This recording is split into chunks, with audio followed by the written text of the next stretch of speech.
महायुती फुटली आणि भाजपने स्वतःपुरती किमया साधली, काय नक्की घडलंय सांगा. भाजपने केसाने गळा कापला.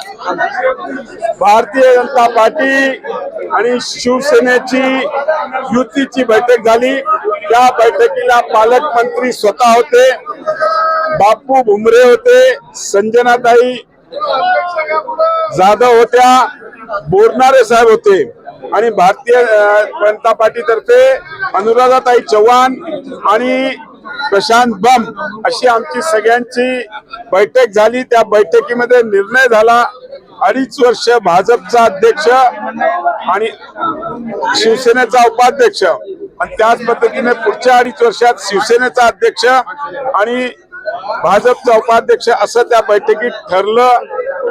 सगळं टाईप केलं, सगळं झालं.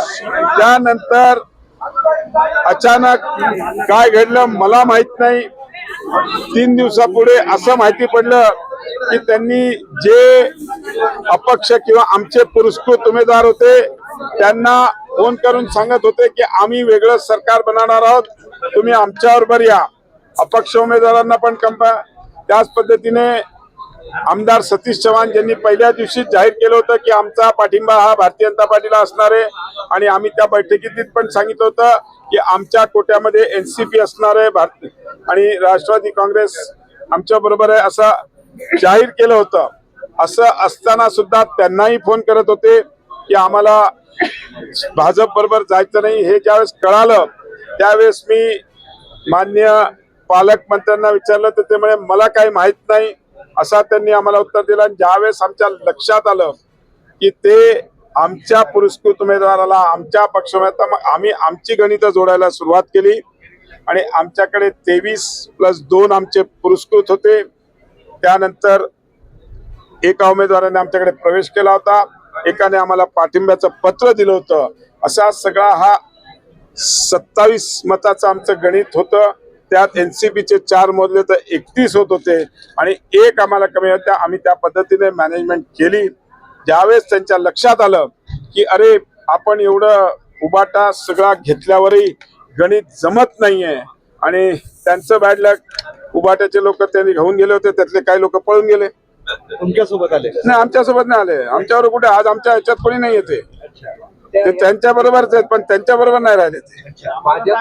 एक मिनिट मला बोलू द्या, माझं कंप्लीट करू द्या. आणि त्याच्यामुळे त्यांनी आज ह्या निवडणुकीवर बहिष्कार टाकला. मतदानाला आले नाही, यायला पाहिजे होतं.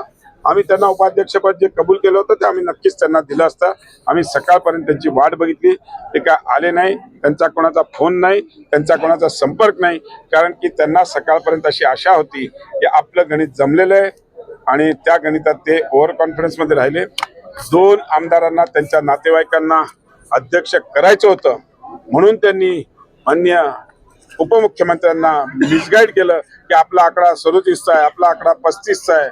पण तो आकडा, तो मॅजिक फिगर त्यांना गेन करता आला नाही. पण जनतेने विश्वास टाकून आम्हाला तो मॅजिक फिगर दिला म्हणून आज 32 लोक आज आमच्याबरोबर इकडे हाऊसमध्ये होते आणि 32 लोकांनी आम्हाला आज इकडे मतदान केलेलं आहे, आमच्या बाजूने हात उचललेला आहे. एकच आहे की राज्याचे मुख्यमंत्री देवेंद्र फडणवीस यांच्यावर जनतेचा विश्वास आहे, सदस्यांचा विश्वास आहे आणि त्यांनी म्हणूनच भारतीय जनता पार्टीचा आज अध्यक्ष माझं म्हणणं त्यांनी सिद्ध करावं. माझ्याकडे तर सगळे एव्हिडन्स मी तुम्हाला सांगतोय. गोव्याला कोण घेऊन गेलं, गोव्याला कोणाचे लोक होते, गोव्याला जे घेऊन गेले उभाटाला त्यांच्याबरोबर सेनेचं कोण होतं, त्यांची नावं देतो, बोर्डिंग पास देतो.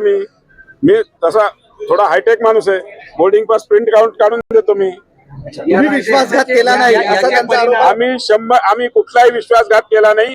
आम्ही सकाळपर्यंत त्यांची वाट बघत होतो. त्यांनी येऊन उपाध्यक्षाचं पदाचं आम्हाला सांगितलं असतं तर आम्ही नक्कीच याचे परिणाम राज्याच्या राजकारणावर पडतील. शिवसेना आहे अशा पद्धतीचा इशारा गरज पडली तर विधानसभा पदाचे राजीनामे देऊ.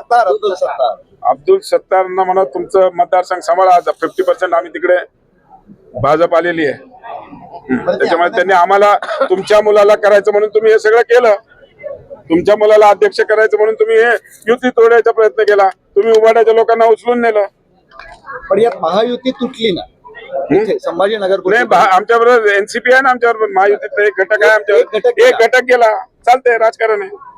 पण राज्यात त्याचे पडसाद दिसतील म्हणतायत, मग त्याचं काय? ते त्यांनी विचार करावा. मुख्यमंत्री एवढे सक्षम आहेत या सगळ्या गोष्टीला फेस करायला. भारतीय जनता पार्टीचा